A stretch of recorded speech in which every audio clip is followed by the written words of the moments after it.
in real life, we will never achieve an efficiency predicted by a Brayton cycle.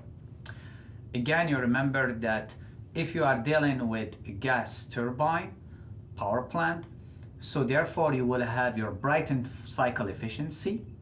On the top of it, you will have Carnot efficiency, the predicted Carnot efficiency, 1 minus T1 over T3. And obviously, both of them have to be lower than 100% efficiency, otherwise you will be contradicting the second law of thermodynamics, Kelvin-Planck statement. Now, in real life, how to account for the differences compared to the ideal Brayton cycle? The way we do this is to consider irreversibilities in the turbine and in the compressor. And for this, I remind you that we can use what we call isentropic efficiencies. For the turbine, is equal to what? The max in ideal conditions, under ideal conditions, you have to have the work isentropic.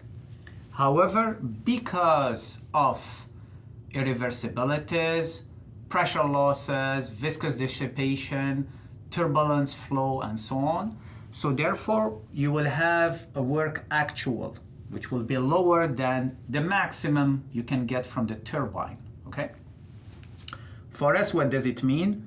This means for the turbine that actual will be H3 minus H4, and the isentropic one will be H3 minus H4S. So the one where you will be assuming that there is an isentropic process, okay? And this one is the actual one with irreversibilities. For the compressor, here you have to be careful, because for a compressor, you are providing the work.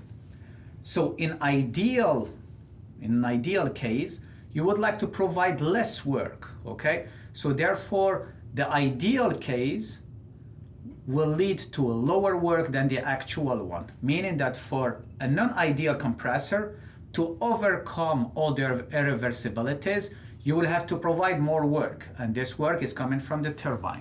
So meaning that here is the inverse. The smallest work is the isentropic, and the largest one is the actual one, okay? We'll write actual so that it's clear.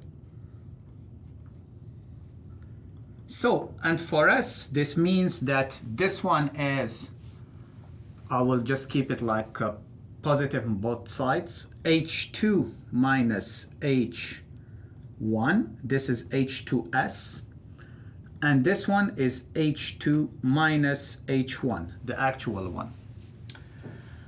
And typically we'll have things like 85% for both efficiencies, and therefore this will reduce our overall thermal efficiency of our Brayton cycle.